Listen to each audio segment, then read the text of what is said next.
Worldcoin just liquidated a bunch of shorts. I mean, the bulls liquidated them. $300,000 worth of shorts here, 200 here, and 100 and something here, 85 here. So 85.5-ish. Basically, this area right here liquidated a bunch of shorts.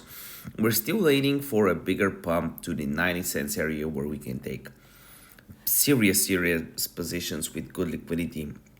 But here are different places you can take. So 87.09, we have $291,000 worth of shorts.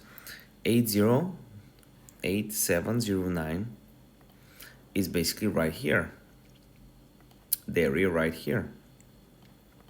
So we are interested in tapping into it,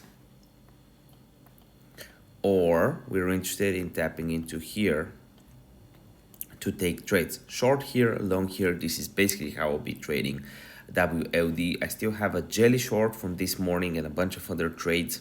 262 grand profit on VOOX, more profits on meme coins and futures.